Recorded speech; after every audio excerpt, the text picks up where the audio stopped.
The following is the Legacy Africa Founders Journal, originally written at 4:07 p.m. on a Friday, 13th of February 2026. This is currently being recorded on the 26th of July 2026 at 7:14 a.m. At the time, I didn't know how the story would end, and this is what I wrote. Moro Dim. I'll start with what I don't have updates on: license, family, friends, formal education, and now the meat. Business is good. Lacey has decided to double down on what seems to be the most responsive type of lead, higher learning institutions. Still waiting to do in person meetings and such, but optimistic in my ability to make a compelling case and execute on the promise at scale. I'll omit the names, not moving as smoothly as I'd hoped for, but with the attention Legacy needs right now, maybe that's a good thing. I still have a good understanding of omit name, who he is, what makes him tick. I can't say the same for omit name. I don't understand what makes that man tick, and it makes me nervous. Hence, I'm just focused on my own right now. Media, personal and business is doing well. IG's picking up for the first time ever.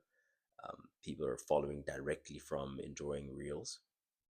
Quality is finally the bare minimum to induce growth. Enough about the external.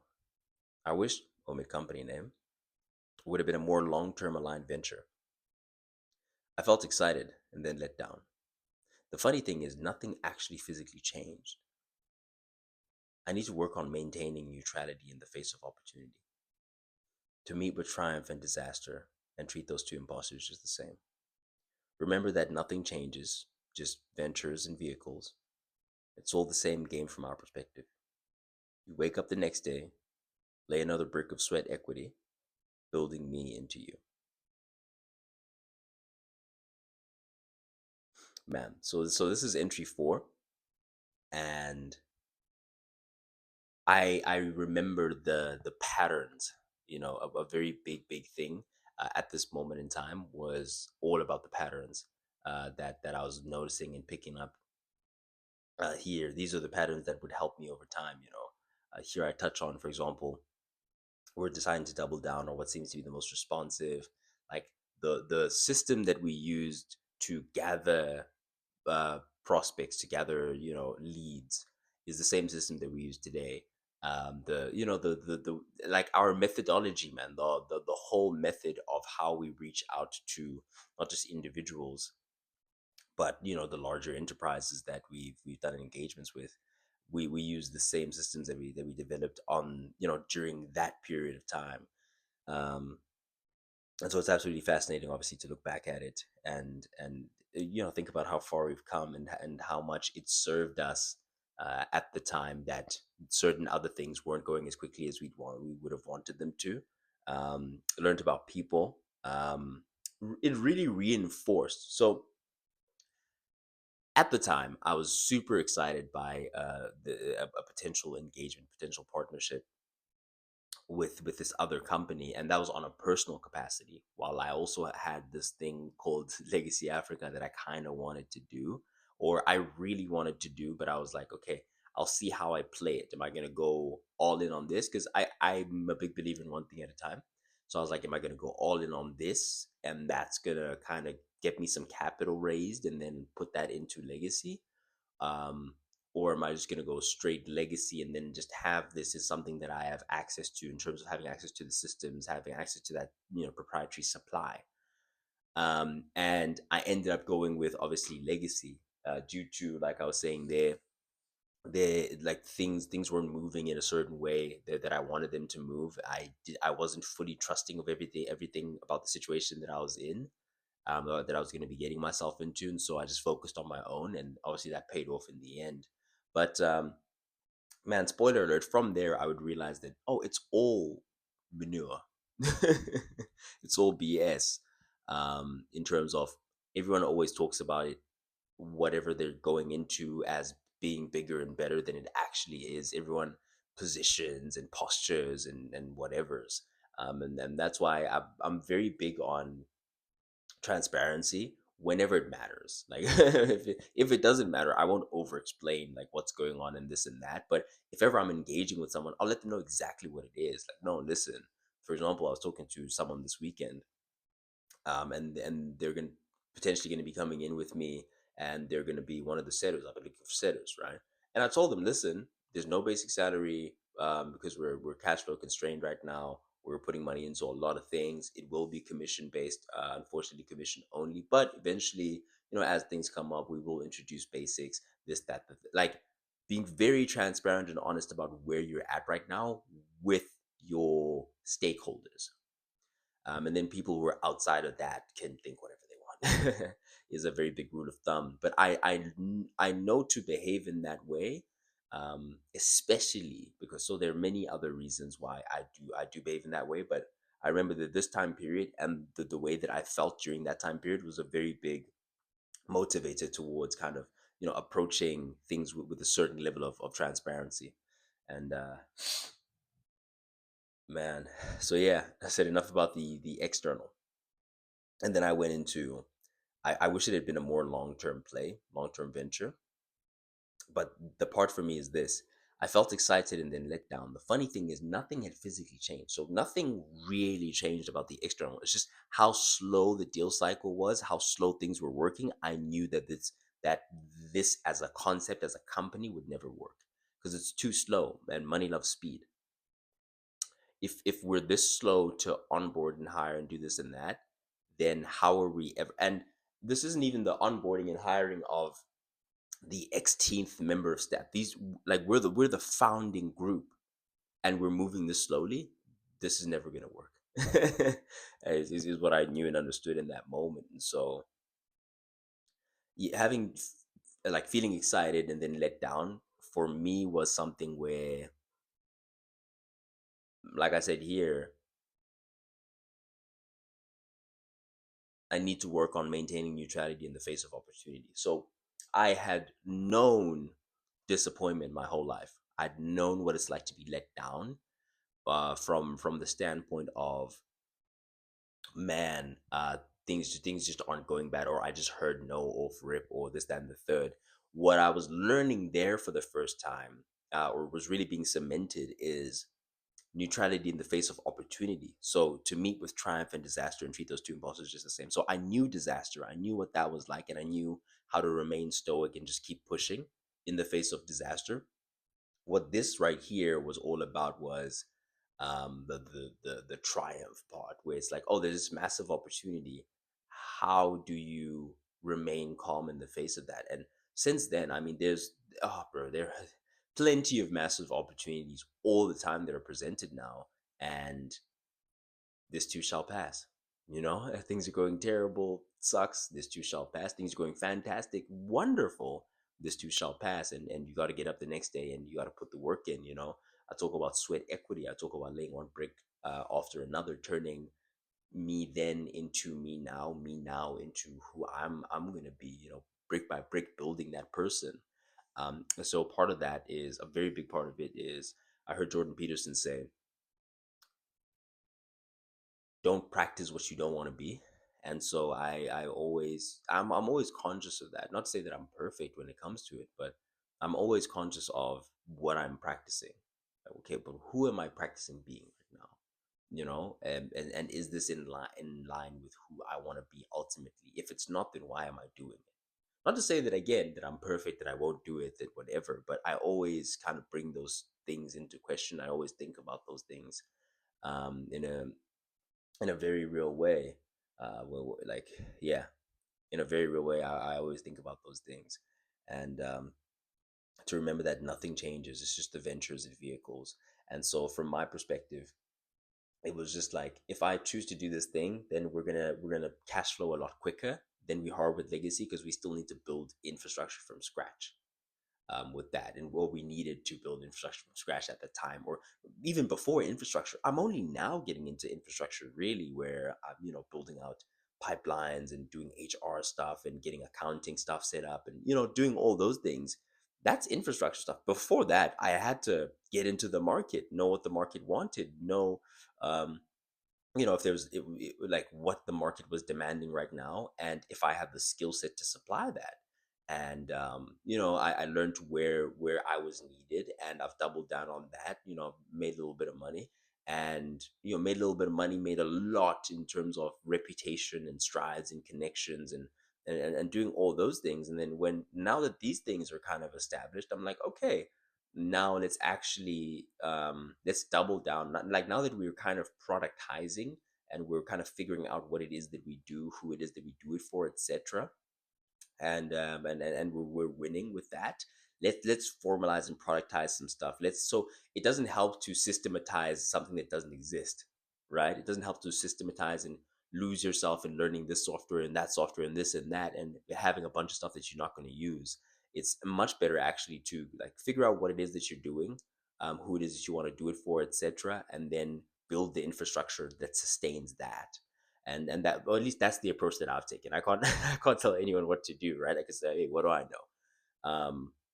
But it certainly has worked for me thus far to kind of know where I'm going, know um, what I'm building towards, see what the marketplace is like today, who has an appreciation and a need for the skill that I would like to serve, and also solving for what I want to be doing, who I want to be working with on a daily basis. Like, to be honest with you, it's not that we're making so much money that we can afford to turn away all business and this and that, but I'm very much in a spot where if I don't like you, I won't hire you.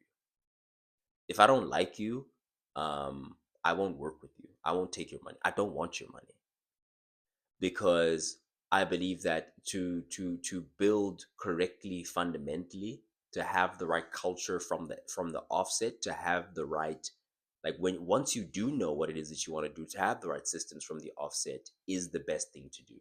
Like, I've never used my business account for personal stuff ever. I use my unfortunately I do use my personal account for business stuff sometimes, where I'm just like the money's sitting there to kind of transfer this and that, and to kind of give people billing information and this and that. That's different from, it's sometimes a drag, and there's like fear associated to it. Like, I don't want to cause more friction. I don't want to make it harder for you to pay me, because this is one of my first times getting paid, this consistently, this much. So I don't want to make that harder for you, man.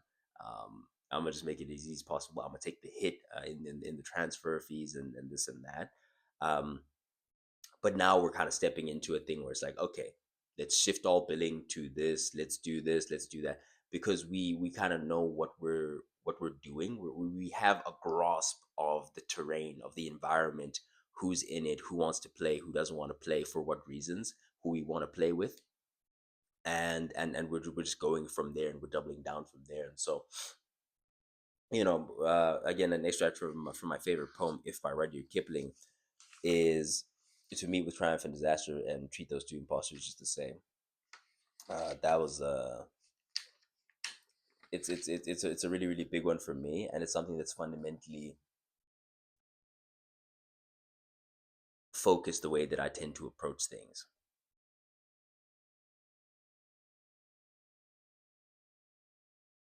Yeah, man. What else is really granular here, that I believe that me in future would forget, or that I believe would be a useful insight. As far as license went, I knew that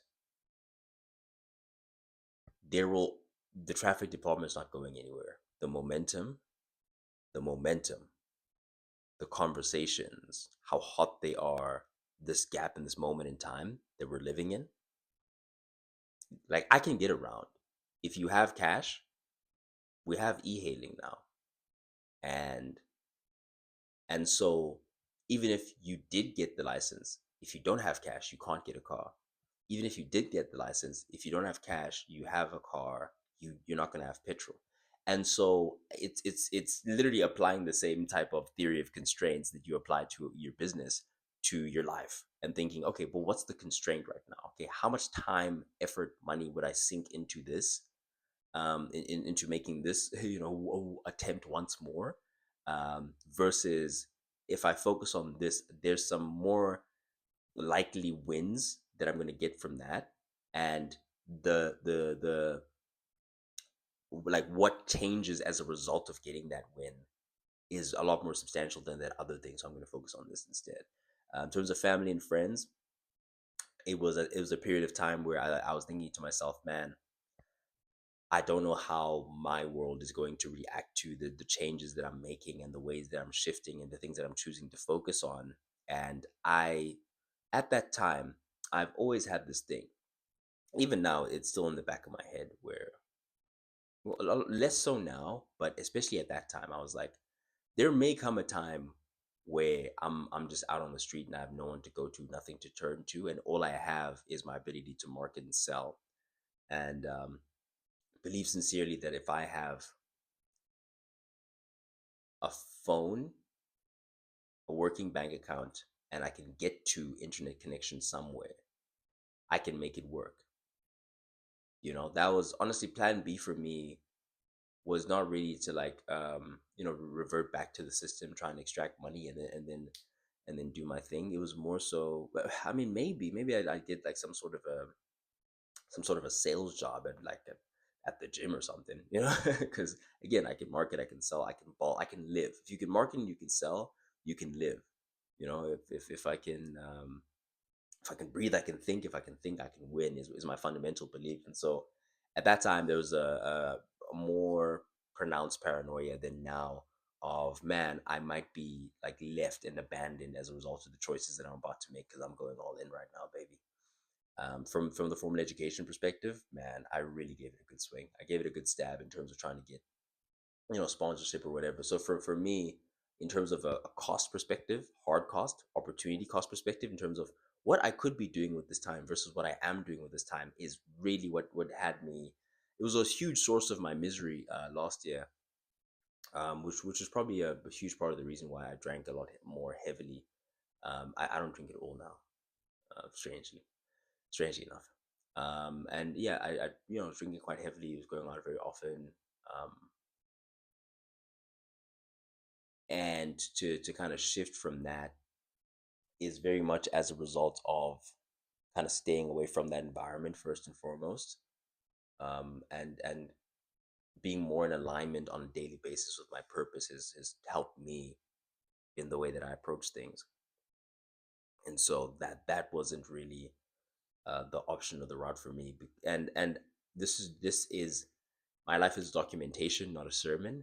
Um, I'm not advising anyone to do anything. In fact, I would advise most people to do it, to go to school and go the path, run the path. Even if you do want to be a business owner eventually, in most cases, it makes more sense to go through the system, go to school, get a job, get some capital, come out, because you will learn about your market as you grow within the company, and you can even find a great company, grow within the company, end up being the CEO.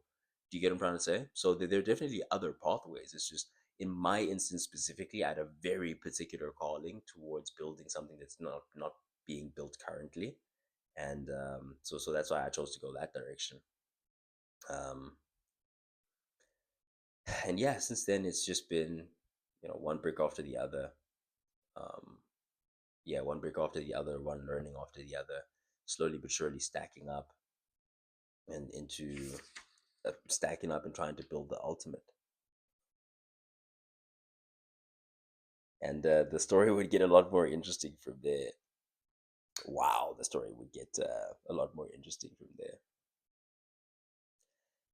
And again, I reiterate, that deal that I'm talking about with those people, at the time, I thought it would be the thing that would unlock doors for me, but boy, was I wrong. At the time, I thought that it would be like saying, oh, I'm this in that, would be the thing that would get legacy to where it's supposed to be, or allow me to position myself in a way where people take me more seriously in the marketplace. Boy, was I wrong. Um, this thing has its own. I realized shortly after that wow, this thing has its own 2 feet. Little did I know that it had wings and freaking booster jets. And the biggest lesson that would come from that is when you've tried every path, seen every way, you know, met every person, and you still find yourself in the place that you didn't want to be, you still find yourself in the same place, you realize that it's only your blood, sweat, tears, and pain that are going to get you out of the place that you hate. And so, yeah, that was some of the massive learnings that I got from that time period. Hope someone found that useful. Legacy Africa, if you are a marketer, we're looking for marketers right now within Port Elizabeth. If you are a professional or entrepreneur in Port Elizabeth, this is a free platform, bunch of resources. We're trying to organize us first and foremost, then we're going to organize across the country and then across the continent eventually, and just have a platform where instead of using money and fame as a proxy for who is skilled, we want to force rank people based off of what the actual consensus is eventually. Right now, we're just trying to organize and consolidate us onto one platform. So that sounds like something that would be cool to you. It's completely free. It will remain free for the foreseeable future. Um, Free forever, hopefully, if we can make that make sense. Um, but yeah, if you fit that description, if you're a professional or entrepreneur, you'd like to check the platform out, I would love if you applied there. We were obviously going to vet you because we're not just trying to build the biggest, we're trying to build the most curated, the most intentional, the most trusted networking platform within South Africa and Africa eventually. So, Legacy Africa, link in the description box down below. If you're not that, but you still did in fact enjoy the video, I appreciate you. Thank you for watching. Um, please hit the subscribe button. And until next time. Yeah. So I usually have this thing clipped in like this, and then I talk like this. But I found that the audio, yeah, it's weird, man. Life's weird. Things are weird. Um, in any case, I do have to clip it in order for me to do this next part. If you did in fact enjoy the video, please hit the subscribe. I don't know why I point that way because the subscribe button is probably below me. So yeah, hit that button. Um, thank you for watching. I've been Sage, standing on business. Signing out.